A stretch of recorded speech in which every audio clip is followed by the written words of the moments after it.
passionate about Cleveland sports. He's going in, touchdown! Browns, Indians, Cavs, the Big Ten, and more. Cleveland is a city of champions once again! Andy and Jared, Cleveland and beyond. Swinging it right! To deep right! Here are your hosts, Andy Billman and Jared Watson. Hello and welcome. Andy and Jared, Cleveland and beyond. We're part of the Pulse Podcast Network. He's Andy Billman. I'm Jared Watson. And this portion of the show is actually some breaking news. Cleveland Browns. The Cleveland Browns have picked up Kareem Hunt. Kareem Hunt has signed with the Cleveland Browns.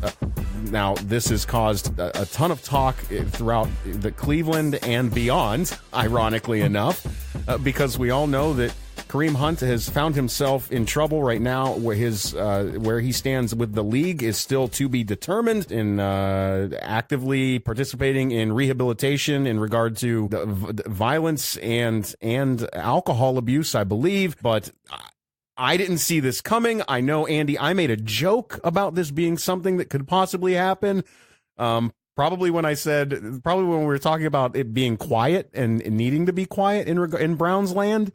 In Browns Newsland, and here we are today on a Monday, early evening, late afternoon, early evening when this is announced, and we have to insert this breaking news into the podcast. That's gonna our standard podcast is gonna roll right after this that we had recorded, but we had to come on and do this too. Andy, where do we even begin with this decision? Because there's so many repercussions, whether it be on the field and whether it be with other players that are still with the team. And Dorsey at the podium, who it didn't sound all that great when he was giving his press conference in regard to all of this, and the Browns releasing their statement about it. What is going on? A lot of commotion today, and for good reason. This was a big deal. This was big news, and to your point, it did go beyond the city of Cleveland today for sure. It went probably global, I dare say. You don't like to say those kind of comments, but I think it did here today with Kareem Hunt. You know, people, we're going to get to the on the field on the back halves. I think you have to. I know people may not want to, and I'm not thrilled about it either, but you have to. Yeah. When it comes to just, making decisions in life and who do you choose to be around you, everybody deserves a second chance. Everybody deserves to rehab their life. I would not have made this move, and I'm not happy about this move. I would have chosen not to sign Kareem Hunt. I don't think the Browns need this. I don't want to. Right now, Jared, I don't like supporting guys like who've been shown on camera hitting women. I don't find that to be comfortable with me. I'm not a big fan. I'm just not a fan of it.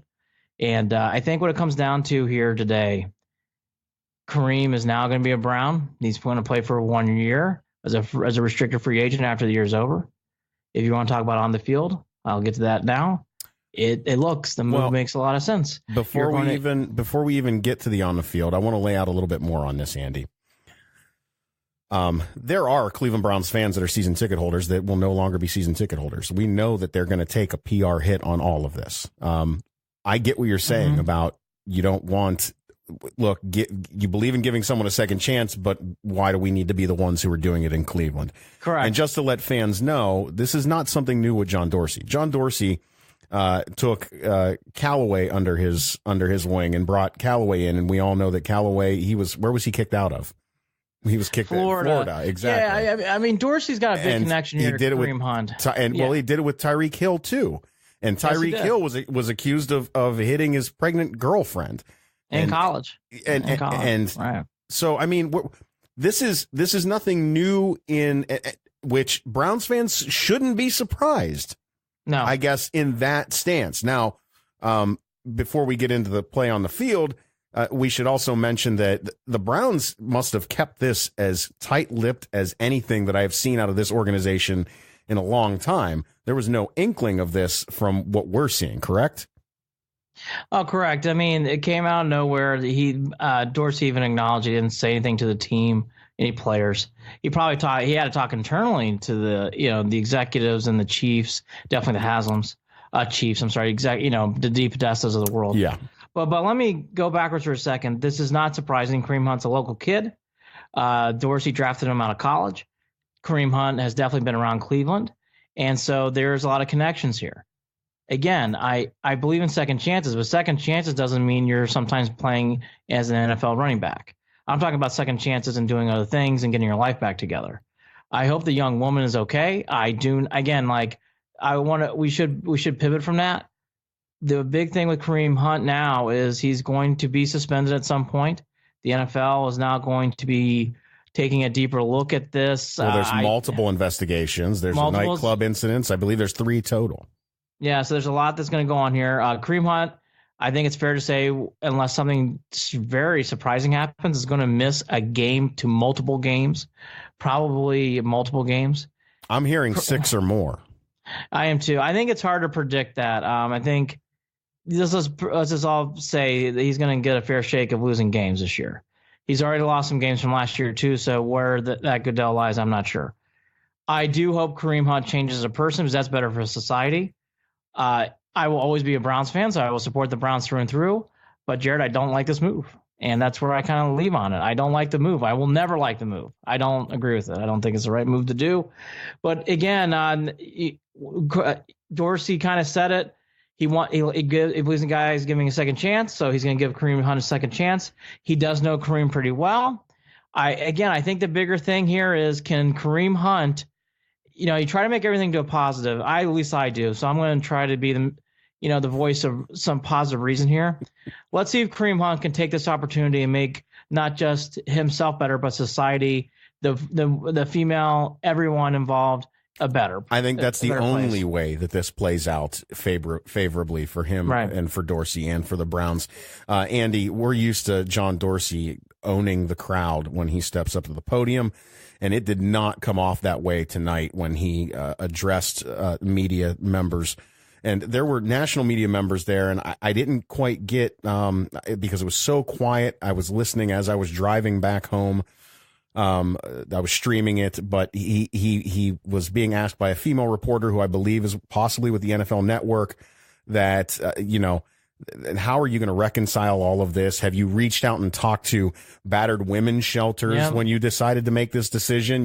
He was hit with the hard questions, and John Dorsey did not.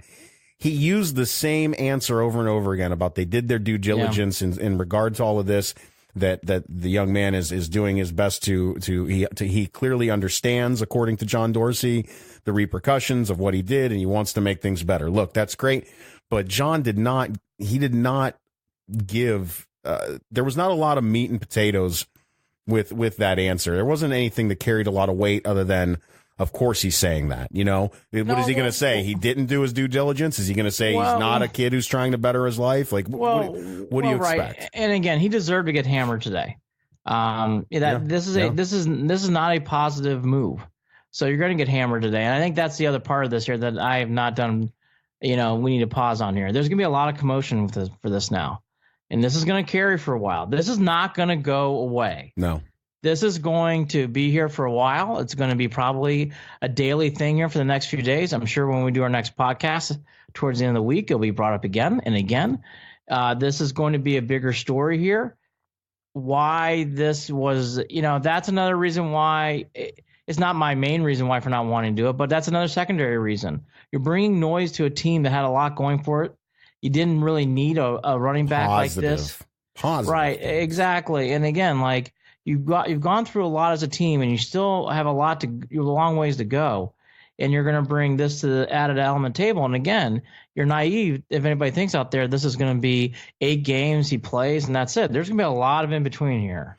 Kareem Hunt's going to have to do some interviews. Kareem Hunt's going to have to do some public PR.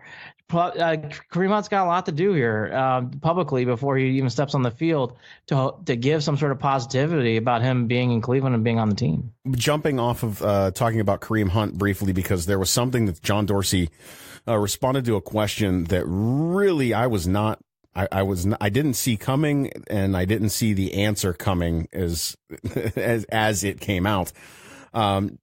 John was asked about whether this means that Duke Johnson is now expendable. And that, in my mind, I thought right off the bat that John would have said, no, absolutely not. Because how could you look at this as that when you don't know if this guy's how long he's going to be suspended?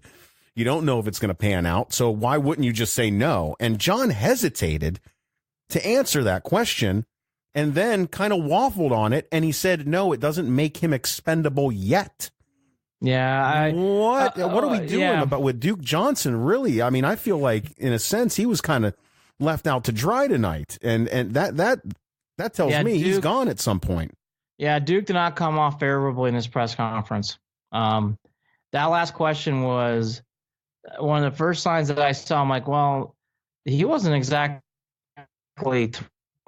from his answer about Duke, because when you say the word yet, sounds like that he's been contemplating this. Sounds like that he's been thinking about where does Duke Johnson fit down the road on this team. Well, so, Kareem Hunt can catch the ball as a running back out of the back. I mean, right? He absolutely can. He absolutely can. So look, it's the same style as what we were hoping to get out of Duke. And look, again, there's a whole lot of commotion with this signing, and that answer in the end is nothing to do with off the field. That's on the field, and that's going to be brought up by someone. When you hear something like, hey, Duke Johnson, he's not expendable yet, does that mean he was thought about to maybe be expendable after today? Because it sounds like that he might have been expendable. So that's another thing that goes on to this too. Look, I'll go on the field real quickly because that's what that's football. Right. When it comes on the field stuff, look, Kareem Hunt's an excellent player. He's athletic. He's quick. He makes moves. He's great in space. Yeah, top 5 running back possibly. I mean, he makes the team so much better. I'm not naive. It doesn't mean that you're going to feel good about it. It doesn't mean you think it's the right move. And when it comes to Duke Johnson, if I'm, outside of fan bases and people like myself who did not like the signing today, Duke Johnson, it's a rough day. That was a tough cup of coffee after Dorsey spoke. I would not be thrilled if I were Duke Johnson after that presser, hearing that he's not expendable yet. I think that what I would look for in this case is the next time John's asked these questions or anybody's asked these questions in regard to Duke, he'll be given a chance to clarify, and if he doesn't, then that's your answer. That's your answer, because I don't think that the way he responded to that question can be ignored either. No, again, for on the field stuff, that last question said a lot about on the field, and it wasn't all about Kareem Hunt. I mean, that did not come off as a confident. That answer was not how much I appreciate and respect Duke Johnson, and he's going to be here. That was like, he's not expendable yet. So we'll see what happens. I mean, all in all, Jared, again, I'm going to rephrase this. I've already made my feelings known about the signing, but this is going to not go away. There's going to be a lot more of this to come. I think you're going to hear a lot about this for the next 48 to 72 hours. The Browns, I will say this too. The Browns have now, I can say this confidently. The Browns have had a hard time avoiding these kind of news cycles. They always seem to be in these news cycles. I think sometimes it's for the good. I think in this case it is not for the good. And the Browns have had a hard time avoiding it, Jared, and they are in one of these news cycles again. And they have always been in the news. They have always get talked about. And again, on a week where I thought it would be pretty quiet, or at least it should be going into the weeks to come, going into free agency, is not the case now. The Browns will be talking a lot before free agency starts. They have a lot to do. They have a lot to discuss and a lot to talk about here on the radio waves, television wise, and everywhere else. Well, I hope everybody stays tuned for the rest of this show coming up right after we break away from this breaking news that we've inserted at the top of the podcast, because we've got plenty more to say as well. And I also don't want people to forget that I told Hayden today, Hayden Grove of Cleveland.com, oh yeah, we wanted to talk Indians and Cavs, but I have a feeling we're going to want to get the vibe on the street in Cleveland and what the fans are saying in regard to this move. Hayden went live on Facebook today, and I didn't get to catch some of the comments that he was responding to, but I'm sure that he's got an earful in regard to what fans think, and we'll see what his thoughts are coming up in a couple of days too. Yeah, I think what people need to really do here, if you're a Browns fan like Jared and I are, and probably many of you are out there listening, you need to really watch Twitter, really keep on it. I think there's going to be more to come on this. Do not be surprised if more stories come out about Kareem Hunt. I think that always comes in signings like this. I think that'll be to come too. I would not be surprised if you see some back and forth between agents making statements and stuff like that. I think that all could come in the next few days and weeks, because this kind of noise is a loud thunder strike. It's made a lot of buzz. It's made a lot of people give real emotions here. And I think there's a lot to digest today. And, I've seen people from Respiner comment. I've seen other players comment on this, former and current players comment.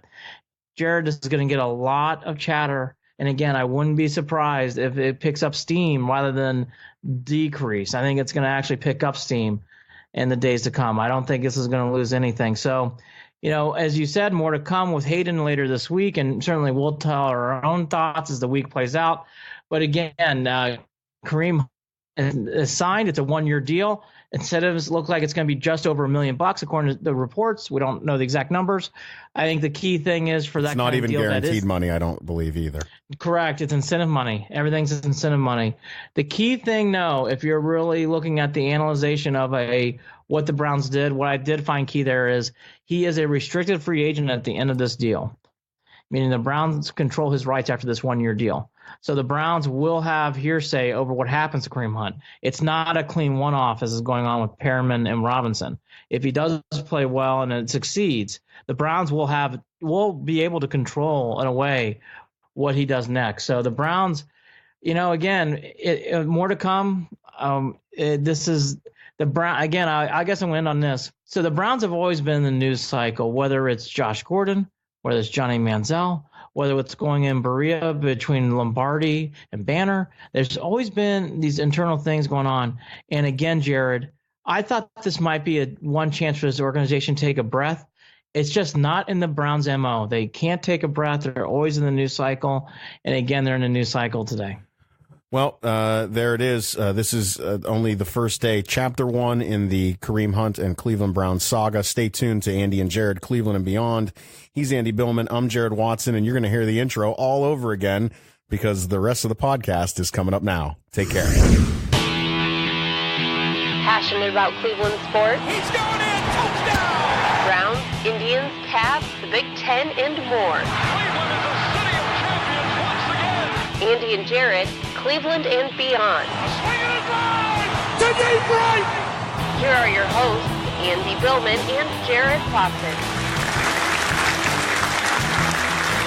Hello and welcome to Andy and Jarid, Cleveland and Beyond. The show is part of the Pulse Podcast Network. I'm Jarid Watson along with Andy Billman. And today we're going to talk about the press conference and introductions of Freddie Kitchens' staff. Baker Mayfield wins Professional Athlete of the Year at the Cleveland Sports Awards. And he also makes an appearance in the NFL 100 commercial. What's ahead for the Browns and a Super Bowl recap. We'll get into that. Lindor is out for 7 to 9 weeks with a right calf strain.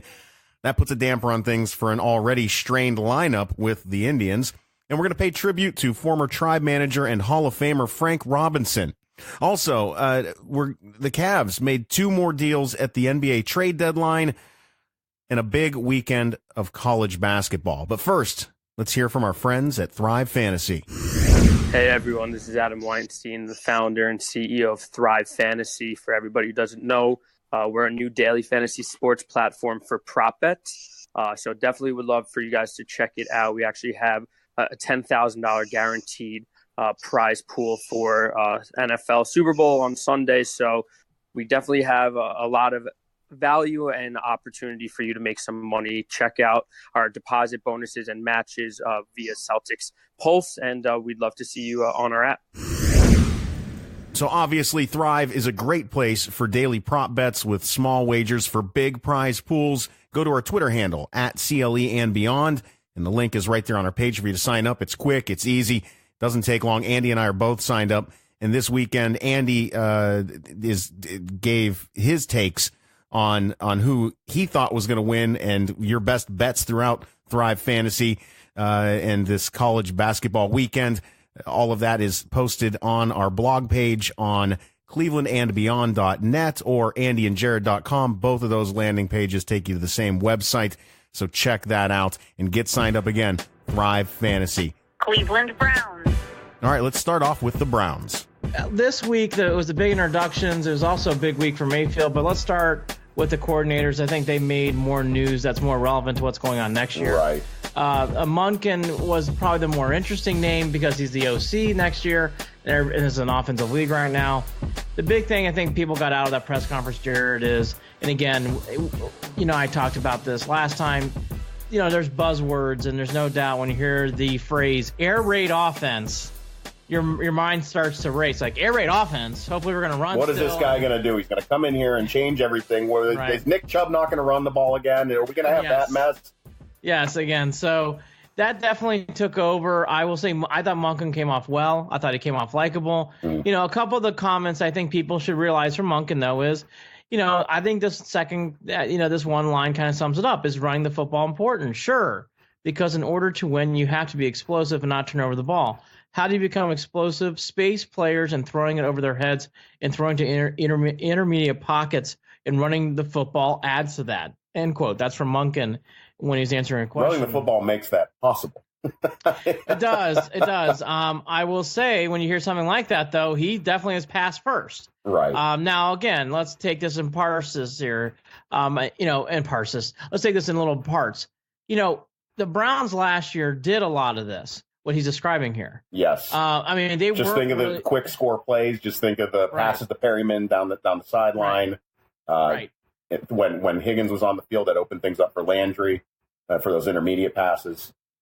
And Chubb's not getting 30 carries a game, and nor do we have a backup that could even supplant getting 40 carries between two guys. Right. So to think that this is all such a sort of change, well, actually, if you look at the numbers analytically, it really supports what he's already saying in that press conference this week. So I wouldn't really freak out too much.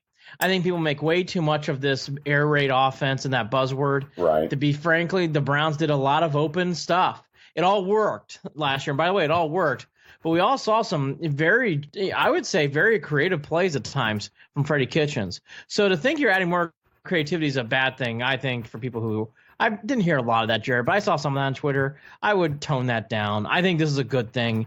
You're adding more thoughts to the plate here. And again, this is not a run-first team. It won't be with Baker Mayfield. So to think that also would be naive. Baker kind of chimed in the Cleveland Sports Awards in his presser saying, I think we're going to have to convince him that him being Monken, ways to hand off the ball to Chubb.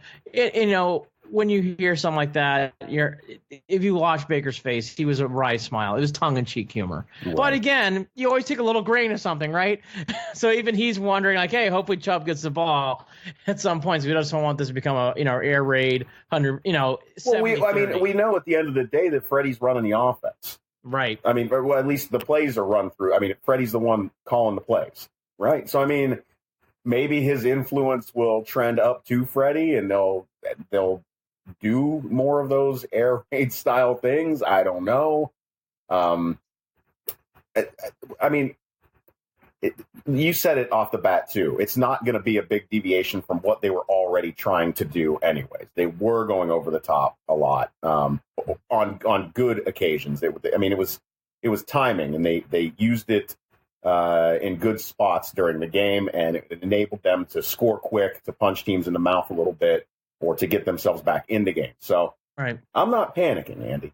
No. I think people read, again, it's a buzz phrase, air raid offense, and people automatically jump off the cliff mentally. And again, I think even Baker Mayfield, he didn't jump off the cliff at all. I think he actually likes Monken a lot from what I can tell. But even he to say that statement, again, it's tongue-in-cheek. It was definitely lighthearted. He didn't mean anything by it. But still, a little grain of that makes you wonder, too. It's like, yeah, but we're going to run the ball to Chubb, right? We're still going to run the ball. So I think there's a little bit of that in there, but honestly, I think that's all it is. Again, when I read in that statement, the more I thought about it too, it's like, you know what though? That's kind of what the Browns did. If you watch back and we did our review of the shows, I know when we're reviewing back in the shows, Jared, there were a lot of big plays down the field in open spaces. So, I really want to take in too much to that. I think Monken's a good ad. And the way I lead this going into the offseason is, there's nothing wrong, Jared, with doing that because the Browns still only won 7 games. So there's still room to improve on offense. Well, obviously, Monken is who everyone paid attention to in regard to when these press conferences were coming out. I think a lot of people were interested, especially because he's going to be dealing with Baker Mayfield, the comments that he said with the air raid stuff on and on. But the more impactful stuff may have came from the defensive side of the ball. With Wilkes, and I don't know that got the attention that the Monken stuff did. What stood out to me really was that his talk about Jabril Peppers, a guy who I don't know that I have as much hope in that he apparently does. Yeah, I think Peppers definitely, I mean, not even definitely, there's no question. He got some big time love from Mr. Wilkes. The one thing I'll say about Peppers that, you and I again alluded to the last time we were talking, Peppers, not last year so much, but in year one, Peppers was really misused. There's no other way to put it. I mean, he was like he was playing in another field. Yeah, he was on another planet. I mean, and that wasn't by his decision either. No, but he just was in no man's land. So I want to be fair to Peppers. I don't know what you say about that first time around. Last year, though, I think he came on. I thought he played much. Look, we went through it. The Falcons game, the Broncos game. Mm-hmm. I think there's one other game I'm missing where Peppers stood out. But definitely the Falcon game, he stood out. He made that play on the goal line. He made the game-ending sack to win the game against the Broncos.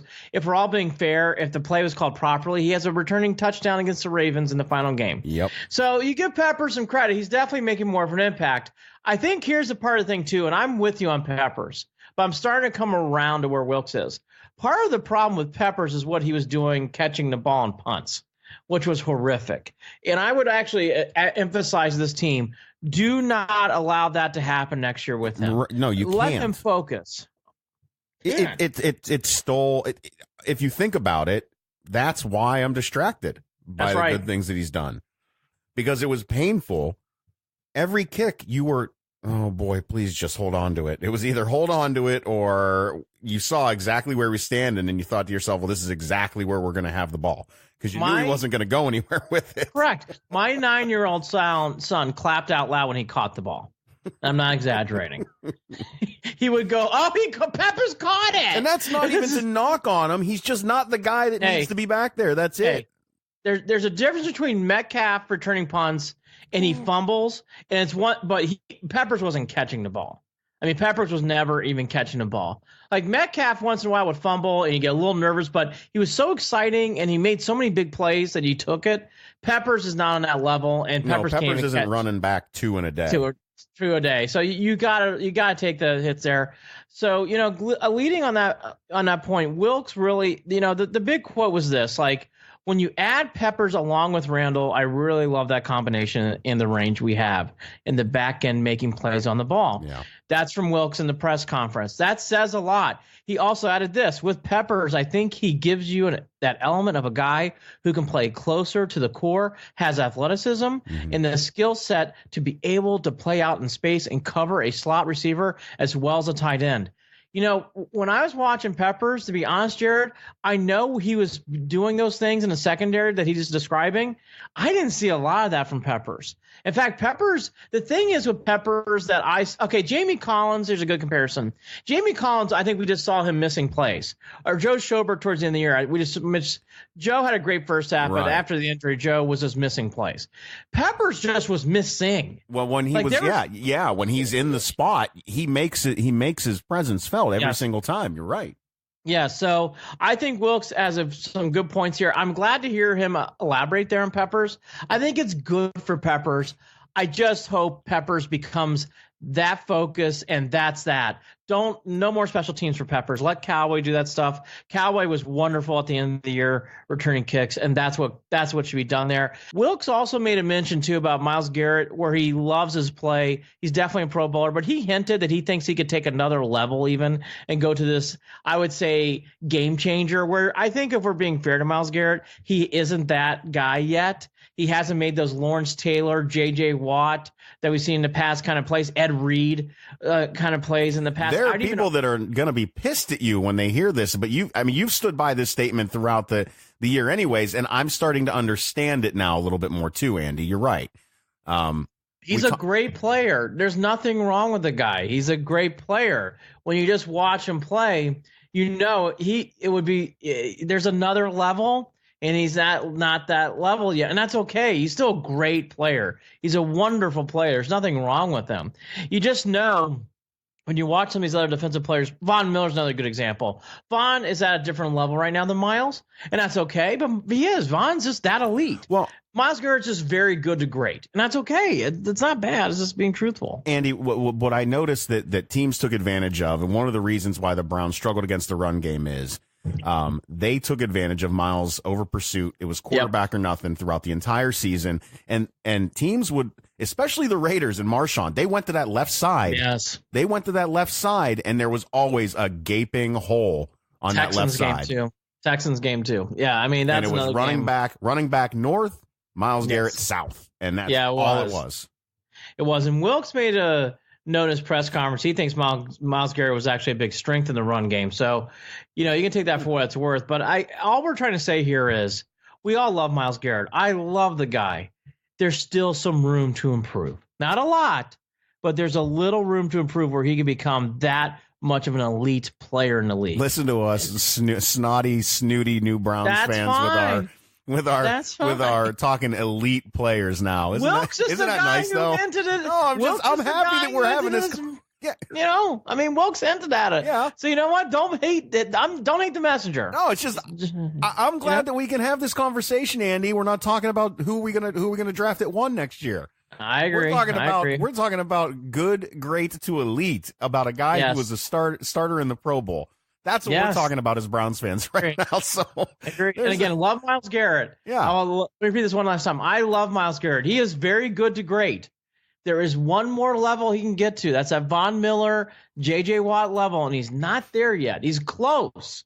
And Wilkes kind of hinted at that during the press conference. He could get that good, and if he gets that good, my gosh, watch out. So, all right. So that to be said, I don't want to harp on that. I love Myles Garrett, but that Jared's laughing. You can't see his face in the background. But that I felt vindicated. We didn't really get to talk about this offline. I did feel vindicated when I heard that. So, anyways, all right. Enough about that. So Wilkes, I think the other thing about Wilkes, though, that really came off that I do want to hit on is nothing tangible they said, or really comes down to breaking down something that he's going to do in the defensive schemes. Right. But here I'm saying, like, hey, the one thing I learned as a coach was learning what I need to bring as an assistant to help the head coach.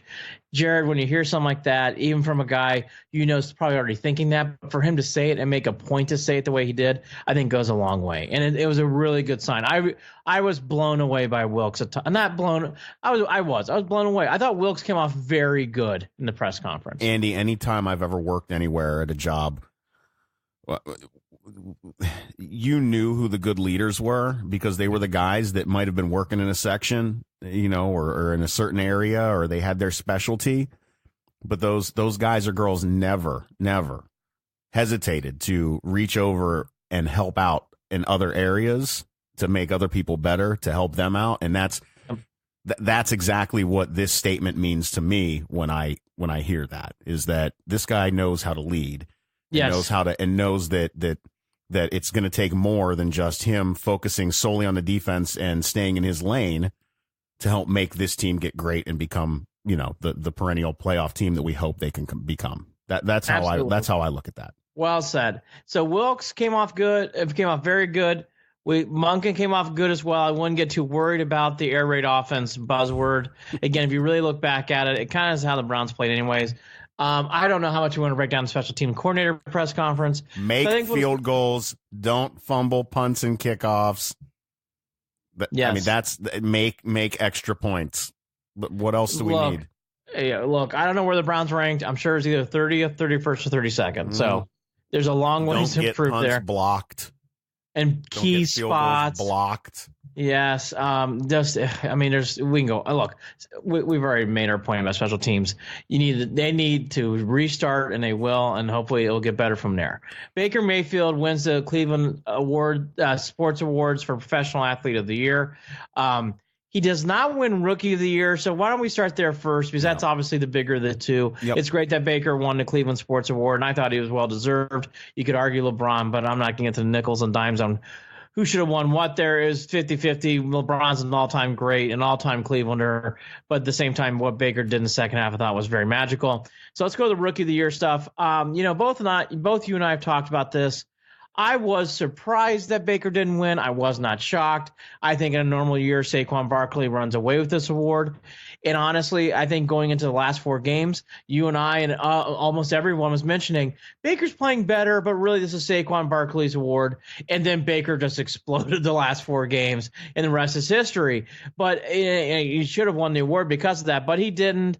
Again, I think he should have won it. I thought he outplayed Saquon Barkley. I thought he actually was the better MVPs. He made his team better and brought more wins to the table. With that said, again, I'm not going to go hating on Saquon Barkley because in a normal year, Saquon Barkley is a runaway winner of this award. Andy, first of all, the fan vote one, I'm not worried about that. I don't care. I never expect anything. I don't expect national fans to get it ever. So that's that. That award's that award. The other one, the real one, there's like 3 of these damn awards, and Baker did win one of them. He got one of them. Whatever. He got one of them. But the AP's the big one. The AP's the big one. Right. So the AP one. All right, here we go. No, it doesn't eat at me. No, it's not going to stay with me. Apparently, it's going to stay with Baker, as that chip on his shoulder. Fine. If you want another reason to want to go out there and prove yourself, go for it. I agree. It's ridiculous that he didn't win it, because of those intangibles, because of the leadership, because of the changing the culture of a team that has been in the dumps for 19 years. Right. That stuff cannot be measured, right? It cannot be measured. Right. From the moment he stepped on the field, it was electric, and you knew it. The other issue is that I've talked about in the past, running backs, a rookie running back can be the best running back in the league on a regular basis, right? On a regular basis. That's a thing that can happen.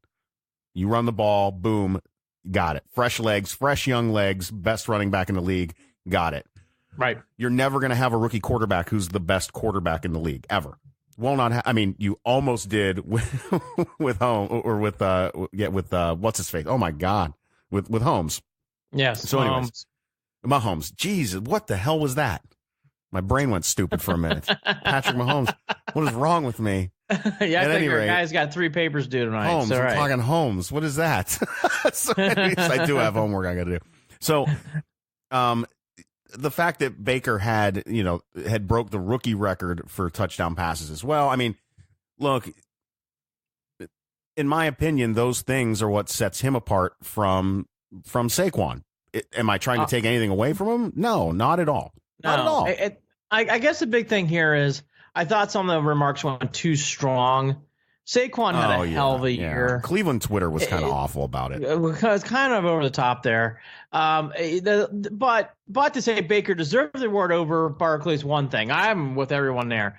But to say it's crazy or hey, guys, look, Saquon Barkley had a pretty good year. Yeah. And again, up until week 12, it really wasn't close. It was more Saquon Barkley and just play out the string. Again, none of us knew what Mayfield was going to do at the end of the year. He ended the year with a earthquake of a thunder. So that's that. I do agree with you. I think it plays a little bit of motivation. Baker kind of hinted at the sports awards. So let that be what it is. I think the bigger thing here, though, is in the meaning behind it is the NFL 100 commercial. When you see, for people who didn't see it, you should check it out. It's on YouTube. You can easily find it. I thought that was the bigger thing to me, actually, than that award. And I really mean that. When you have someone like Baker getting handed in a moment there with Brady, and basically it's almost like a passing of the torch moment, which is what it was. Wasn't it? Which is crazy. It really they got Brady to do that, considering the guy refuses to quit and retire. Well, but again, it just says a lot about that moment. Yeah, it does, and that's not something they threw together quickly. I mean, Mahomes wasn't doing that. You didn't see Aaron Rodgers in that spot. Packer fans were not thrilled. You didn't see any Packers in that spot. Didn't see any Packers. That grew a lot of ire from the Green Bay fandom. So saw Jim Brown though. Jim Brown. So multiple Browns. So I think those are the kind of things to keep in mind. I would check out the NFL 100 commercial. I thought that was a cool thing for Baker, and that was not a random thing that some television producer put through, Jared. You and I are both pretty savvy enough to know that had a lot of meaning behind it. And there was a lot of Cleveland flavor in that spot, and I thought that was good for the city and good for the Browns. So that was cool. I would check that out. Yeah, I love Kevin Hart came out with the Cold as Balls All-Stars thing with Baker Mayfield.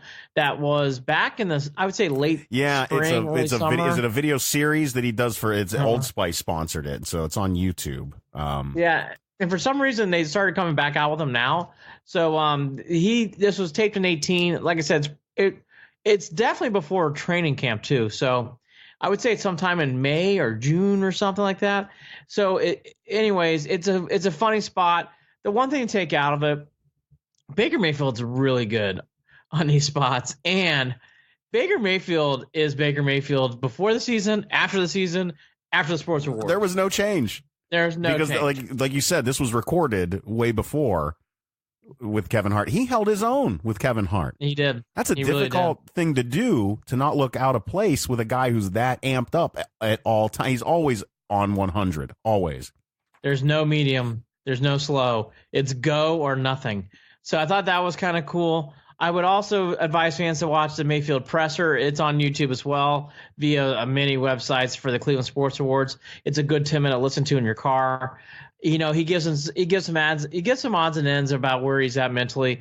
I'd also advise to listen because it's probably the last time you're gonna hear from him until April. Right. So I would give it a good spin. I did in the car ride, as you can tell. The one thing I got out of that press conference, though, I do want to hit on is I thought it was great, and he made reference to it for about a good 30 seconds, how much time he spends with Kosar and how much that means to him and how much he's understanding what it means to play quarterback in the city. I just thought that was great. I love to hear things like that. You know, a lot of other fan groups may not care about that. Boy, it means a lot to us as Browns fans, and it means a lot to me. Kosar is one of our guys. He's definitely my idol growing up. And to hear that to a guy who's successful, who's from Cleveland, giving him pointers, and Baker wanted not only take those calls, but give calls back to Bernie and hang out with him. I thought it was cool. I thought that was a really good sign. Well, I love that stuff. And over the past few years, there's been a sort of contentious relationship between the Browns organization and Bernie Kosar, which really, really aggravated all of us, I think. We want Bernie to be a part of these things. And the fact that he has been brought back in a larger role, and that he's talking to Baker like this. Baker's a smart kid. Baker wants the insight. Baker wants to know more about the city, and Baker realizes, like all of us, if you ever listen to him, I mean, people outside of Cleveland might make their jokes, but if you ever listen to Bernie's football acumen is through the roof. There's not many people that know more about the quarterback position or football in general than Baker Mayfield. Or I'm sorry, than Bernie Kosar. You know, that's just who Bernie is, and there's a lot that Baker can get out of that. You know, and it was great. And Kosar, too, he has been brought back in the last 2 years. A big jump happened right around the time Sashi got ousted, and you could tell that it's been fully reciprocated back with Dorsey. Dorsey got it, and really the door's been flung open. So it's good to hear that stuff.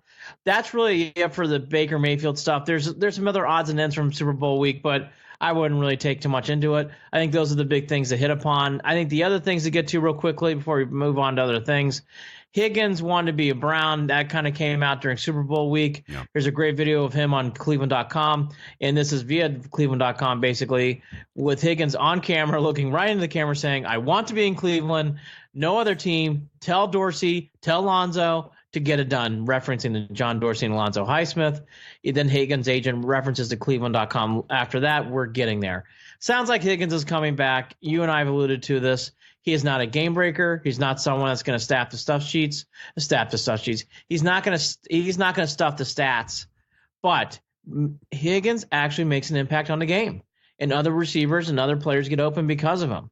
And I can't explain why. And I don't know. And when you watch him play, he's not a great player, but he's a good player. But Higgins does make an impact on the game, and that is I think a must sign for the Browns. Landry disappeared when Higgins wasn't on the field. Everyone disappeared. Yeah. Everyone disappeared. So I think that's a good thing. Nothing to really report with Robinson or Perryman yet. Not unusual. I mean, this is still mid-February right now. I mean, we're barely in mid-February, so I wouldn't really look too much one way or the other with that. The one thing to keep in mind is you got a left tackle and a wide receiver, and a wide receiver has a lot of promise who played really strong in his last few games. Those are positions that people will make offers to. I think Robinson and Perryman, the big things to remember, these are two guys, this is their big contracts for their career. They both played out their rookie contracts. They haven't gotten the big money yet. And, Jared, this is a good chance for these two to make a good hunk of change. And they don't want to leave money out there. And they're going to take a good look at it. By the way, I don't think the Browns will shortchange him. I think they'll play him appropriately too. But, anyways, I think that's why Robinson and Perryman are weighing out their options. And as they should. I mean, again, this is a left tackle and a wide receiver. They're going to get some looks from other teams. There's no question. Wow. Let's play this game real quick. Who do you think's more important to sign? Outside of Higgins? I know, yeah, with Robinson or Perryman. Robinson. Isn't that crazy? Isn't that crazy? Not really. Well, kind of, but not really. Perriman, That whole offensive line looks so different when they finally plugged Robinson in, and we went 6, 7, 8 quarters without Baker being touched. Yeah, after getting tagged repeatedly with oh goodness, who was it that was there? The young kid they were experimenting. Oh, Harrison. Yeah. I would just say this about Perriman. Perriman was good. He made some good plays. The impact that was felt with Greg Robinson was long lasting. Yeah, agreed. It changed the season. So that's why I would alleviate that. But Perriman feels like a steal too. I mean, at least he was last year. It turned his entire career around this last season. You get the feeling Perriman's got new life. So yeah, I'll be interested to see what they do. Time will tell. Dorsey's mentioned he wants not just 1, 2, he wants all 3 back. So Dorsey does not throw around comments like that either. So I think people should take that in mind. Actually, my prediction is, Jared, I bet you all 3 come back. I'd be surprised if I've had my arguments with at the Super Bowl party I was with. I had the argument that people want to play in Cleveland. People want to, and the argument was, well, no, not yet. Give it 3 or 4 years. Let Baker prove himself first, and then maybe people want to play in Cleveland. No, because they want to strike while the iron's hot, and Cleveland's got plenty of money to spend. There are people that are going to come and play for real, not Andre Rison style, like legit come and play. What was that other guy's name from a few years? I just want to get pissed off. Which one? You want to talk about the guy from the Kansas City Chiefs? Yeah, his name is escapes me. Which, by the way, it should. He did nothing. Dwayne Bowe. Oh my God, Dwayne Bowe. That was an eyesore. Highway robbery. Oh my gosh. Even Rison, I even remember Rison making a catch. I don't remember Dwayne Bowe making a catch. Anyways, he was a punk. Is he terrible? That was terrible. Anyways, let's not do that today. We can do that on another show. But anyway, so those are the things to keep an eye on. I don't think it's going to happen anytime soon. I'm going to mispronounce his last name, but Tanner Vallejo is a linebacker. He got waived by the Browns. He's already been picked up by Arizona. Just got a little bit of scuttlebutt. I wouldn't really put too much into him one way or the other. It happens in football quite a bit, but he's now no longer playing the team. But again, I don't remember him even playing this year, Jared, if I'm being fair. So even when he did play, it wasn't someone who stood out. No, no one in the linebacker position stood out very often. It was Schobert did until he got hurt, and then it changed. So. It changed, right? And Kirksey being out too, obviously, it really that was painful too. Yeah. So the other key dates to keep in mind here, going down Brown stuff, the 19th is the first day for clubs to designate a franchise tag or transition player. I don't see the Browns doing either one. The 26th through the 4th is the NFL Scouting Combine in Indianapolis. Well, that's obviously a good week. I'm sure there'll be some things that'll come up. That'll be around the time, too. Jared and I will do a look back at the Browns roster because the 13th's looming, and then by then you can get right into free agency. So for our shows, they're right around that time. I'm glad we're not measuring hand size anymore, Andy. No, measuring hand size or determining who's at these scouting, what do they call scout days or at these schools. Why don't the Browns have anyone there? Oh, my God. My forehead hurt when he said that. I'm like, God.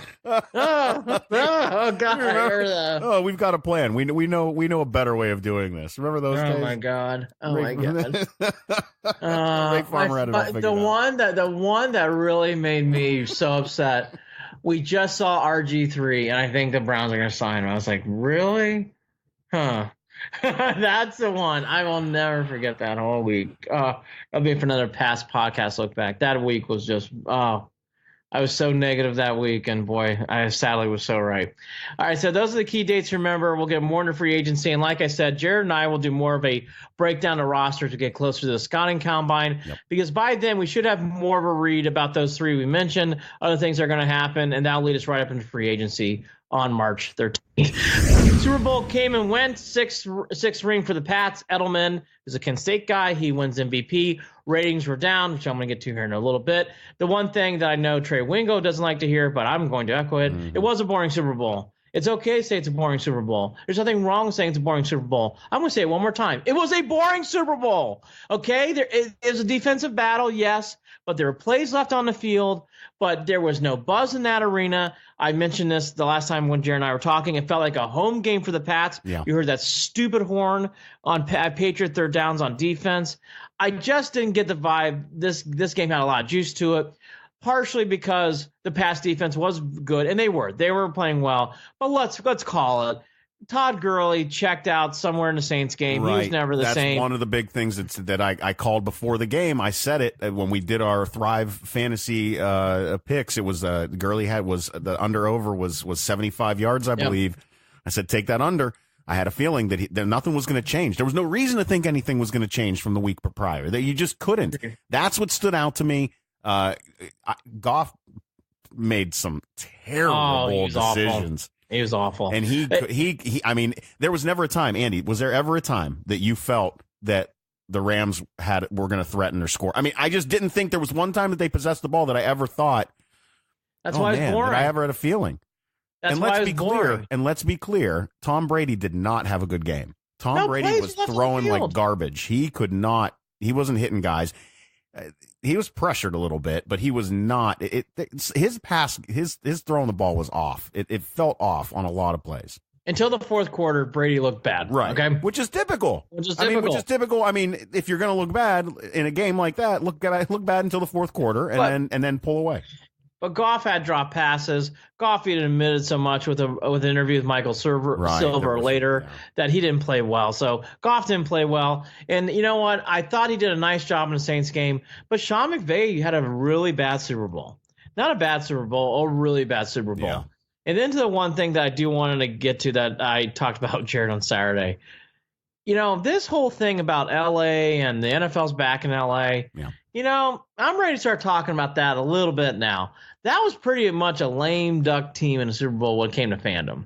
There was no buzz in that arena. Yeah. Anytime the Rams made a play, it was like golf clap at times. I'm not exaggerating. There was no big cheers. After the Rams come back to L.A., there's 3 or 4 people in the parking lot as bands pull up. You can find that video anywhere on Twitter. Look, the NFL, it's shameful what the Rams fans and the LA fan base did. That was a shameful performance.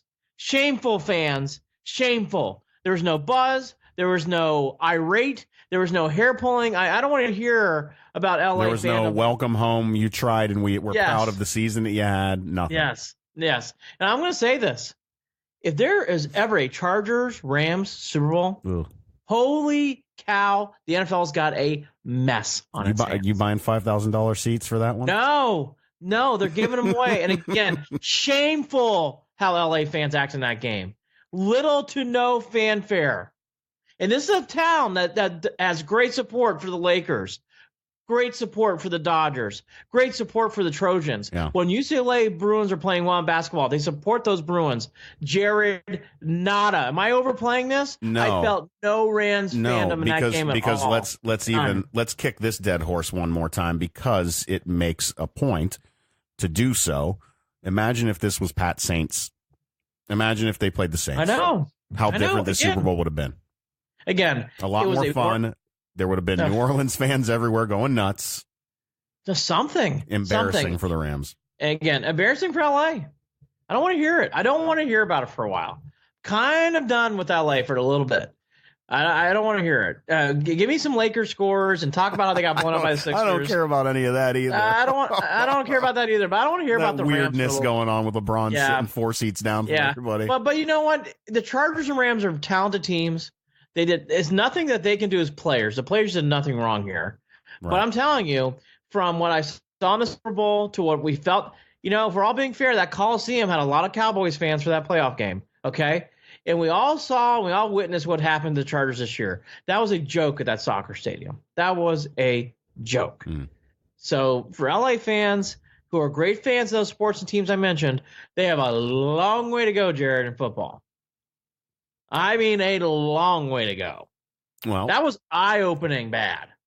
Let's just hope that they don't get back. I guess that's the only way around it, right? You know, I don't care either way. It's like, by the way, I hope they do when they play the Browns. It's like, we're going to steamroll this Super Bowl. So could you believe? You know how many Browns? Do you know how many Browns fans there will be? It's going to feel like the fall. It's going to feel like Thanksgiving. I mean, it's going to be that kind of setting. So. Anyways, I don't want to go too much more on that, but I did feel that throughout the game. Yeah. And again, last time, it's okay to say the Super Bowl was boring. It was a boring Super Bowl, and ratings provided that as well. Ratings were down, and not just down a little bit, significantly down. It's So almost like those who get mad about you being upset that it was boring are like, do you not know how grateful you should be? It's that you're blessed to have a Super Bowl to watch it all. I know. Well, that's why I stopped watching the Oscars. That's why I stopped watching this other stuff. You're getting angry and upset. Fine. I'm allowed to say it's a boring Final Four. I'm allowed to say it's a boring. Okay, here's another one. Dodgers, Red Sox, except for games 4 and 5, was pretty boring World Series. Okay. Yeah. Oh. All right. So Boston, LA, unless it's Lakers, Celtics, exit stage right. You're not meant for anything else, okay? Boston and LA does not generate what I thought I was going to generate. We've had 2 events now. We've had 2, and I haven't seen a damn thing when it comes to energy or vibe, okay? So let's bring Cleveland. Let's bring some other Midwest towns. Let's bring some South. Let's bring some other things. So I'm good with that. All right, I don't want to get too much of a tangent on that. I'm getting fired up here late on Sunday, but I just had to get that out. Now, speaking about getting fired up, this Jared knows where this is going. No, So we're done with football. Let's now go to the Tribe. Cleveland Indians. Look, there's nothing that says anything more than injuries in spring training and overreaction. I hear it all the time with Yankee fans. I certainly hear it with Mets fans. So I don't want to be that fan today. But I must say, when I heard Frankie Lindor is out 7 to 9 weeks with the right calf strain, I'm not worried about Frankie. I think Frankie will bounce back. He'll be fine by mid to late April, and that'll be fine. I'm not. You're more sure about that than I am. I'm thinking soft tissue. I'm thinking something that could be nagging throughout the season, which just makes me worry even more. Well, man, it's not. It wouldn't matter if we didn't destroy what we had coming into this season with issues in the outfield, issues in the infield. If Kipnis got to start second base, with issues behind the plate, and issues Jared, at bat. Like, I don't know what Jared, what they're going to do. Look, Jared, I mean, the Indians Twitter had a very good tongue-in-cheek moment. Now, don't freak out. They always We're freaking out. We're freaking out. Yeah, okay? I'm sure. Yeah, the Twitter was. I'm sure out. they're going to. Everyone's going to handle this calmly, not freak out. I'm freaking out. Here's your starting lineup. You got Chang or Stamets playing shortstop. Yeah. Jason Kipnis playing that. So here's your middle of the infield. Roberto Perez, Lindor, Kipnis, Leonis Martin. It's coming off a very, very big illness. I have a feeling I've got more confidence in Leonis than I think. I do. But again, it's the same thing as I'm Lindor. not worried about him. But again, you come off a series. He was near. I mean, he was not doing well in the hospital. Scary. That was very, very traumatic. I don't think it's just, hey, run some laps, eat some vegetables, and away you go, Leonis. I think he's going to have to take some time to get back. I do. I know. I really see. The more that we talk about this, the more I'm thinking about. I just don't understand. All right, I'm going to be that guy real quick, and I don't mean to be, but are the Dolans really losing money that they had to cut the payroll like that? I just don't.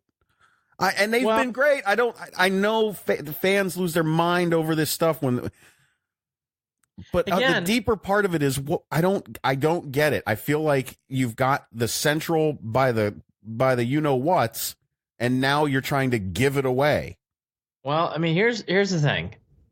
I would have defended any of those other moves because I know what they're trying to redo and re-sign some players until, as you know, the Jan Gomes trade I will not understand till the day. Probably start the season. But that's why I don't know if I can trust the plan. I just don't understand that trade. Okay. All right, fine. But here's the problem too. So, okay, Ramirez, you can't get hurt.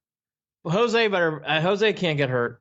Carlos Santana, I don't know if he can have a slow start this year. Bowers, I know you didn't play well in the second half of the year. Can't afford that at first base. I mean, everybody now has to play a level above because the other thing, too, that you and I alluded to in previous podcasts back in the fall, Bradley Zimmer's coming off a major injury. He's not coming back. He's not starting the season. So, I mean, this team is a walking wounded bunch, and it's not even February 12th yet. You can be nervous. I'm sorry. It's okay. And I have no idea what their identity is going to be, and it's something that they're going to have to figure out over the period of the first 45 games. Pitching. And Jared, that's the one. Okay, that's why I'm not jumping off the cliff, because their pitching is that damn good. Okay, and their pitching and their starting rotation is one of the best in baseball, and it's hard to say otherwise. I like the Brad Hand move. I like Simber. Yeah. I like bringing Ollie Perez back. We'll get to the Wilson signing, which I think, again, not a big deal, but I think it's a little thing. It's a little chip. I like that Salazar's coming back. Yeah. I like these little pockets and pieces here that can make a good bullpen along with your starting rotation. They're going to have to rely on that a lot because, there's going to be a lot of 3-1, 3-2, 4-2, 3-2 games to start the year. I mean, I just think there will be. I don't know. Let's get into it. This is the first year in a while where I've been a little down. I don't know. I wasn't this way. Andy, I felt that 3 months ago, I wasn't worried at all. But over the past couple of months, as you've seen, just the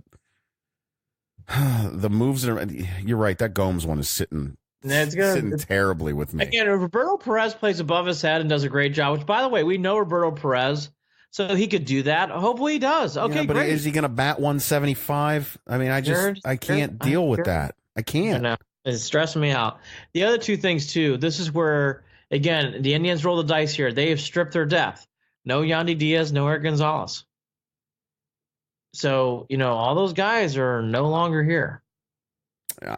So you're really relying on guys. I mean, again, Chang, Stamets, Moroff. These are names you're going to get to familiar with. You're going to hear their names Get your Moroff jersey yet? Yeah, I figure they're going to get some sort of middle infielder, and Brett Lawrie's, I don't know. We'll see.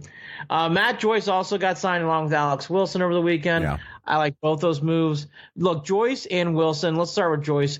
Joyce is not going to play 122 games plus. We all know that. He's going to play about 80 games. He's not going to have a lot of at-bats. But this is a great typical signing in an outfield that needs it. So I think that's a good signing there. Wilson, I've always kind of liked from afar from the Tigers. His ERA is always right around 3.5. He knows the division. He comes in on a minor league contract. I like that signing a lot. The only other news that should be talked about is Melky Cabrera is officially not coming back. I thought there was a chance he might, but I guess he's going to go to the Pirates, so he will not have a chance to play for the Indians this year. I would keep your eye on Melky's. I thought that'd be someone they try to bring in. I thought they could have used a Melky Cabrera, honestly, Jared, to start the year. We thought this move would have been made a while ago, right? Yeah. I know. I don't. It's hard to determine how things get worked in those negotiations, so I don't want to speculate. But Melky won't be there either. But again, that was almost assumed by this point because someone like that who would play on the team, they would have signed him much earlier than what they did today for the Pirates. So that's that. That's the Indians. You hate to really say this, but again, I'm not jumping off the cliff. I don't think we're not winning the division, but it's getting razors. I guess the famous term, the margin of error for the Indians is already slimming down. It feels like they're giving the Central away. No, a slow start will have people panicking. All I'm saying. Are they betting on the fact that the Royals and the Twins and the White Sox aren't going to improve? We'll find out. The other thing here too to remember: 12th is when pitchers and catchers start. The 12th is in 2 days. And then in 2 days, well, for people listening, so it's on, that would be Monday, Tuesday. And then the 16th, which is, if I do my math, is Saturday. Do my calendar. Geez, I'm tired. On Saturday, February 12th is when everybody returns. So position players on Saturday, 16th. Tuesday, the 12th, pitchers and catchers. So those are the key dates. And we've been talking about this, Jared. We'll do a bigger Indians thing before we do the Browns again. So we're going to do more Indians here in the next couple of weeks to start getting ready for spring training. Yeah. And we'll give that with Hayden, probably some other people too here and there. And then we should end the Indian segment with Frank Robinson, who passed. He was the first ever black manager in Major League Baseball in 75. He was a player manager, by the way, and hit a home run, by the way, his first ever game playing in Cleveland. He did make a big significant impact in the city. There's a statue of him in front of Progressive Field, which is a great touch by the Indians. He was really well liked. I know Frank came off prickly to some other cities and towns, not in Cleveland. He was really well liked, really liked by the media, really highly thought of in this town, as he should be. He was a great manager and a great player, Hall of Famer. So sad to see him pass. And again, he made an impact on not just Cleveland, but in the game of baseball. So Frank Robinson passing at the age of 83, that happened earlier this week. You're never going to see another player manager again, I don't believe. Just the way of the game isn't going to allow for it. It was great that we had him in Cleveland. Yes. for when he was there. And I mean, what else can you say with a guy who made the impact that he did on the game and he did it. He didn't want to highlight that portion, but it is what it is. And he helped break down barriers, whether he wanted to be that guy or not. And cheers to Frank, I guess, and cheers to you and a life well lived. Exactly. So that's where we'll leave the Indians. We'll do a deeper dive into the roster and to how things go for the Indians in the coming weeks as they start off their spring training in Goodyear. Yeah. We move on to the Cavs. Cleveland Cavaliers. Oh, let's. If you want to go into wins and losses, you're listening to the wrong podcast. It's all losses. There's really nothing to break down at this point. It's all about next year. It seems like always there's one of the Cleveland teams who has that motto. And right now the motto is definitely earned by the Cavs. Here's the things to really think about to take in with all these trades. Burks is gone. Also, Rodney Hood is gone. I thought, before we get to Burks, it made a lot of sense anyways for Rodney Hood. Good riddance. They could have gotten rid of Rodney Hood last season. It was frustrating. Just didn't work out. Nope. Just didn't work out. I don't know how to explain it other than that. Just didn't work out. Some things just don't make a lot of sense. So he goes on to Portland, and they get through all these trades. And again, the other one was for Burks. He goes to the Kings, and they get back and all this stuff. A first-round pick and a couple of second-round picks. And a couple of second-round picks in another trade. So they got 3 second-round picks total, 1 more first-round pick. Stockus and Baldwin, for people who were keeping track of this, they came and went too. So Stockus and Baldwin are no longer there. The other 2 players who were picked up on the trade, Brandon Knight's the old I shouldn't say old, but the player who used to play for Kentucky, he had really high hopes coming into college. He's really never turned much into I would say a third guy or fourth guy off the bench as a guard. And then this guy Marquise Chris, I don't know a lot about. He is another guy too, really hasn't produced much. You're really taking a flyer, Jared. Those are 2 guys who are probably not going to be Cavs very much longer either. Not because they're not young and they just have no potential. They're going to have to really play above their heads there to stay in Cleveland and keep roster spots. So, when you got things like that, there's more losses to come, which means a better lottery selection. The other big thing I think to talk about this week was twofold with Love, Thompson, and JR. They were not rumored to be traded. They all stayed. I think in the summer that could be a very different narrative with all 3, especially JR. I think JR, if he does not get... If JR even plays again. Yeah, I think JR is going to be dumped no matter what by the summer. I'd be surprised or hard hit to say that he's going to take a money cut to get dumped and hit free agency. I think he's just going to stay, collect his money, and get out next year. Love and Thompson, I think, will be discussed all throughout the summer for trades. I think both are very tradable. I don't think you're going to get enough for Kevin. Well, that's for another podcast. I think you're right. To be honest with you, Jared, if Tristan Thompson's contract wasn't so high, I'd be feeling good about that trade. But Tristan, too, I mean, that's a high. He gets paid a lot of money. I don't know how much they're going to get back for him because of that. Yeah. So. Yeah, no, absolutely. That's why I don't foresee either of those guys going anywhere. I think that, and I don't think you see Seti going anywhere. Obviously, I think Seti, I think Sexton, I think Love, and I think Thompson are all going to be a part of that core that they're going to try to build around over the next year or two. I can't. I mean, JR, there's a weird part of me that thinks maybe JR is getting it's almost like he's getting a gap year and he'll come back and play for Cleveland. He's still wearing his Cleveland hats. He's still repping. I don't know what it is that's going on with him. And I hope you're enjoying life, JR. And I'm not mad that he's not playing. I'm not mad that he's not on the court because the guy's done. The guy gave Cleveland a lot when he was playing, and I'm cool with that. I'm thankful. I loved watching JR. We love JR, but he's neither here nor there. He's just off.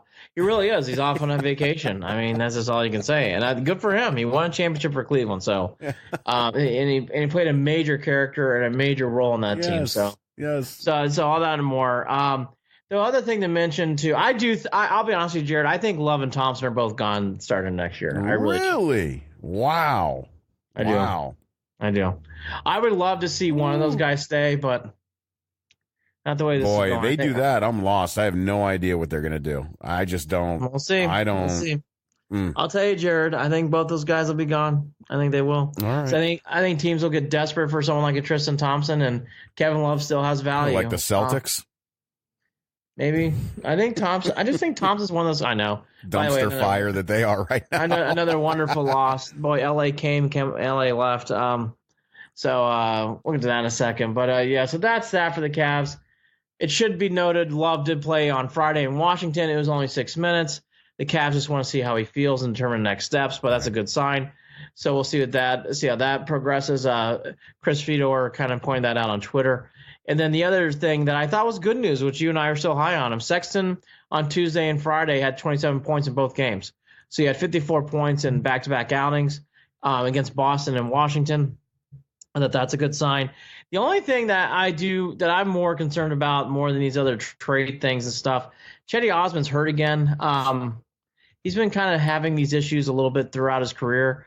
It's not to the point yet where I'm saying he's an injury-prone player, but again, he's been out now for 3 or 4. I think it's now 3 straight games, Jared. And again, like you just don't like hearing that kind of stuff. Chetty's a big part of this, and he was playing much better since the new year. And he did, yes, he has been playing better, but at the same time, I'm still not. I know. Not there with him. I know. I'm not either. When I talk to NBA guys, they kind of shrug their shoulders too. So, I mean, you got to take that into account. It's nice to hear someone who's a more neutral party. And they're like, hey, what do you think of Chetty Osman? Like, he's all right. Right. So, he doesn't need to be a featured player that's getting all the minutes that he's getting on a night in and night out basis with the Cavs. No question. Now, the two things that make me smile, that I will be smiling throughout the year, is I think Sexton's good. Right. And Jordan Clarkson's development. Jordan Clarkson's development's been great. He's had a really good year. Yeah. And he's got a little bit of leadership in him too. Yes. And that's a big difference maker, especially with that team where you don't know where you're going to look over the next couple of years for any of that. Yep.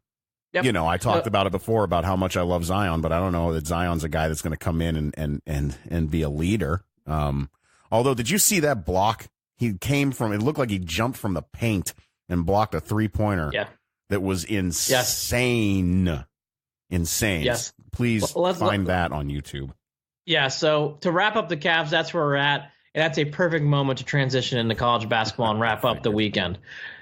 Duke had a big game. They always seem to be in a big game. They're going to be playing Carolina this week, so it's another big game. But UVA and Duke felt like a huge game all week. I mean, it started really getting hyped. UVA's only lost one game. They had that terrible loss in the tournament. It was really a chance to redeem and they played really well in Cameron. They only lost by a handful of points. So it's a chance for them to redeem that game they lost earlier in the year. And Jared, it was one of those games it happens in sports. Duke jumped on them early, and it never really got below 5 throughout the game. And Duke hit every 3-pointer that they have not been doing all year. Look, Zion played really well in the first half, but if Duke plays like that with the guys they have, including Zion Williams, it's over. I mean, you can forget it. Duke's winning the national championship. Well, you can't argue that. I mean, if you're looking at the number 3 ranked team getting beat by 10 points, that's not gonna. It's not going to work out for them, and at home, right? That was at home for them too. Is that UVA played well, and that's how well Duke played. So Duke is really on its way. I know for people who may not watch a lot of college basketball, if you want to be like, are we missing something in the Duke headlines? Yes, there's some teams. Kentucky, I'll get to in a second. Michigan, but really Duke's really good. It's hard getting around that right now. The one thing I want to end on UVA, I know they're having a good year. 20-2 is nothing to be ashamed about. What a wonderful record. And all teams would love to have records like that. But Jared, and watching game day and watching that game, that vibe of losing to UMBC is still there in that arena, still around that team. Well, you can feel it. They rotate more guys on the court than I expected too. I didn't realize that. If I were UVA, didn't seem to do much for him against Duke, though. Go ahead. Yeah, if I were UVA, I would keep my eye on that, because you don't want that to start carrying. And I thought during that game, Jared, you could feel the UMBC loss a little bit in the stands. You could feel a little bit of it in the stands, if I'm being truthful. Well, I don't think that this is going to make them feel any better either. They got again, you're losing 10 by 10 at home in a big game. Not good. Not good. No. Not good. Now, don't want again. It's only one loss in college basketball that's easily to absorb, but I thought that had a significant bite to it. Right. Other things throughout the weekend, Michigan had a good comeback win over Wisconsin. Really, here's the simple thing about, and I get to this in all my notes on the blog, so I won't read every note off, but the key thing for Michigan is this. When Charles Matthews plays well, Michigan's really hard to stop. He really makes that offense go. He's a unique player on the floor. And when he's roaming around and making plays, Michigan's very hard to beat. When he plays like he did in previous games and when he played in the first half against Wisconsin, Michigan's not that hard to stop because really the point guard doesn't break down players as much as he should. And Matthews is the one guy who's unique on the floor, who's tall, lanky, who's athletic, who can shoot and dribble out and drive. He's the one guy who really brings a difference on the floor. That's it for Michigan. They do get that, though, the win I thought they needed. Michigan State stops a 3-game losing streak. The other big thing to talk about was Kentucky. I think Kentucky is starting to come on. They're playing better and better each game. I think that's the other team. I think Michigan, Kentucky, Duke. I know some people say Carolina. I'm not ready to don them yet. Tennessee for sure. Those are the teams right now, Jared. I always say around tournament time, there's really only usually 6 or 7 teams that can cut down the nets. And right now, I think that there's 3 or 4 that have slots. That I don't see them losing slots. Like Michigan, even if they go on a cold streak, Michigan can win it all. Duke can certainly win it all. Kentucky can certainly win it all. Tennessee can certainly win it all. There'll be a couple more. Maybe Gonzaga fills a slot. Maybe UVA does get hot and they beat Duke in the ACC and they fill a slot. But right now, Jared, those are 4 teams that when I've watched the ball this year, it's hard. I can see those 4 teams being in a Final Four. Yeah, I mean, I'm gonna pick up and start watching a little bit more. I didn't get to watch as much as I wanted to this weekend, but I made that promise to myself that I'll start giving an S about some of this stuff as we get closer to March. I'll start paying attention. It was just painful for me because I'm looking at an Ohio State team that I had higher hopes for to start out this season that just has not developed the way that I ever wanted it to go. They're 6-6 in the conference. They had a good win against Indiana. That was a big win because they're both on the bubble. Yes. And that really put Ohio State ahead of them and really put Indiana significantly behind. That's how I was going to end it. That was a damning loss for Indiana. And they have beaten Louisville, they've beaten Marquette, and they beat Michigan State and Lansing. And I don't think Indiana's making the tournament. I think it's going to be a very, very hard hole to get out. Well, they're definitely a home team. They'll win at home. They lose on the road almost. You could almost always bet against Indiana to lose on the road at this point. I don't. But again, I had higher hopes for the Buckeyes. And when I haven't seen any of that, I wasn't really interested. I haven't bought in. It's hard for me to. Andy, I'm just not that guy. If my team's not doing well, it's not fun for me to watch. It's just not. And I'm trying not to be that guy with college basketball, but it's frustrating.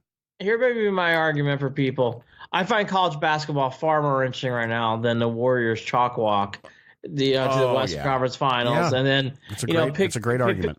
Pick your hot team in the East Coast. Right now it's 70. I think Sixers are the team to beat. Maybe it's 76ers, maybe it's the Raptors, maybe you pick the Bucks, one of those 3 teams. The Celtics can't win a game right now, so I don't know how you pick them. But anyways, I went in on the Celtics actually. So that's a big win for Ohio State, even worse loss for Indiana. I think Indiana has a hard time making the big dance. They're going to have to really string together some big wins to really get in. All right, ending it on the C's on the Celtics. There's been too much damn talk if I were a Celtics fan about next year. Boston has had so many opportunities to make a significant jump and make significant bites, whether it's Golden State, whether it's the Lakers this week, whether it's other games throughout the season. And Jared, this week, said everything I needed to know, and maybe the last 2 weeks. The Golden State loss and the back-to-back losses at home to L.A. Kyrie's possibly hurt for a little bit. I think the Celtics, we don't talk much about the NBA outside of the Cavs, but give me my one thought. The Celtics, to me, if I were a Celtic fan, they have actually, I think, gone backwards a little bit this year. And I think it's concerning moving forward. I don't have anything else to add. Right? I laugh anytime Kyrie's in front of a microphone. But don't you think it's time for the Celtics to start winning some of these games? Yeah, but they're not going to, Andy. And that's the thing. They don't. They're not going to. It will not happen. That is just not who they are. And all 3 games were at home. Golden State, LA Clippers, LA Lakers, all at home. All at home. They got booed off the court. They deserved it. They earned it. They blew that 20-plus point lead and got booed off the court at the end of that game. Wouldn't you?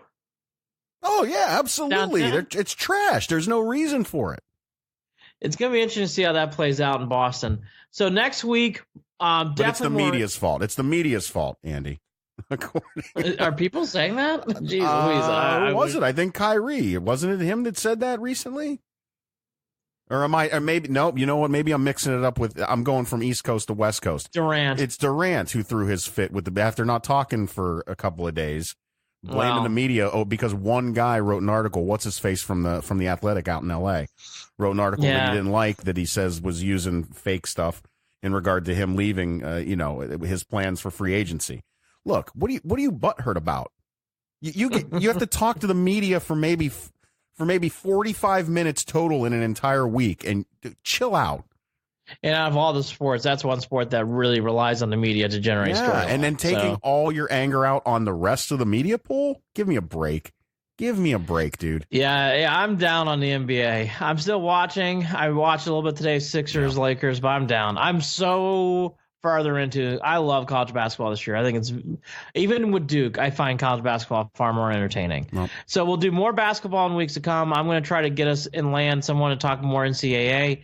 We're going to get Hayden Grove to talk more about the Indians and Cavs. Yep. The Browns kind of go dormant for a little bit. There's a string in the summer between really Memorial Day and the middle of July, and this string right now, Jared, really between now and free agency, there is not a real lot that goes on with the Browns. Maybe they sign a couple of these free agents, but really in between that, Jared, there's not a lot for these next 2 or 3 weeks for the Browns.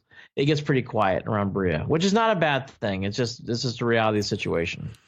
Hey, don't forget, you can read up on Andy updating the blog. You can follow the podcast. You can email us. All of it, just head over to clevelandandbeyond.net or andyandjared.com. They'll both take you to the same website. All our content is there. Also, you can subscribe by downloading the Pulse Podcast app, Pulse Podcast Network app, and you can go ahead and listen to us through there. We are a part of the Pulse Podcast Network. Follow us on Twitter at CLE and Beyond. And you can also follow us on Facebook, facebook.com/Cleveland and Beyond. Email us, andyandjared@gmail.com. I think that about covers it. Andy, anything else to add? Iowa had a great buzzer beater win here on Sunday night. That was good for the Hawkeyes. They keep going. I think the big things to remember now as we get into the doldrums of winter, which sometimes can feel that way, and it's definitely over Cleveland this year compared to other years because there's no LeBron and the Cavs are bad and the Indians have had this Lindor news. You know, there are better times ahead with the Cavs. Keep watching with Sexton and stuff. And with the Indians, I know, and I'm one of those guys, I'm not happy, I'm not thrilled, but I'll tell you, the Indians with their pitching should be good. Everything should be okay, but no more. I really hope this, a Kipnis injury, something you can see happening. The Indians, I don't know how many more blows they can take like that, Jared. So it'll be something to watch here as spring training really ramps up on Tuesday and Saturday. Do not give the Central away. That's how I feel about that. Andy and Jared, Cleveland and Beyond. He's Andy Billman. I'm Jared Watson. Thanks for listening. We're part of the Pulse Podcast Network. Talk to you again soon. Take care.